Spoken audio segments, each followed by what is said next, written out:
ஒரு வழியாக நடிகர் பிரேம்ஜிக்கு இன்று காலை திருத்தணியில் திருமணம் நடந்து முடிந்துவிட்டது. கோடம்பாக்கத்தின் பேச்சுலராக சுற்றி வந்தவர் தான் பிரேம்ஜி. இவரது சகோதரர் வெங்கட் பிரபு, யுவன் சங்கர் ராஜா உள்ளிட்ட இவரது குடும்பத்தினர் யாரை பார்த்தாலும் ரசிகர்கள் கேட்கக்கூடிய முதல் கேள்வி பிரேம்ஜிக்கு எப்ப கல்யாணம் அப்படிங்கிறது தான். ஒரு வழியா அந்த கேள்விக்கான விடை கிடைச்சிடுச்சு. சரி, பிரேம்ஜி மனைவி இந்து யார் அப்படிங்கறத பத்தி பார்க்கலாம். பிரேம்ஜியை திருமணம் செய்து கொண்டிருக்கக்கூடிய பெண்ணை பற்றிய சில தகவல்கள் கிடைத்திருக்கிறது. பிரேம்ஜியை திருமணம் செய்து கொண்டிருக்கக்கூடிய பெண்ணின் பெயர் இந்து. இந்துவின் குடும்பம் சேலத்தை பூர்வீகமாக கொண்டதாம். இந்து வங்கி ஒன்றில் வேலை பார்த்து வருகிறாராம். இந்த கல்யாணம் காதல் கல்யாணம் தான். 2 பேருமே எங்க எப்படி அறிமுகமானாங்கன்னு தெரியல. அதே நேரம் இந்து தான் பிரேம்ஜி கிட்ட முதல்ல ப்ரப்போஸ் செய்ததாக சொல்றாங்க.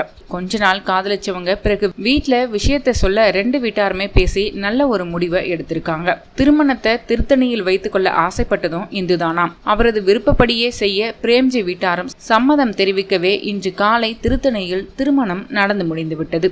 பலரும் நடிகர் பிரேம்ஜிக்கு வாழ்த்துக்களை தெரிவித்து வருகின்றனர்.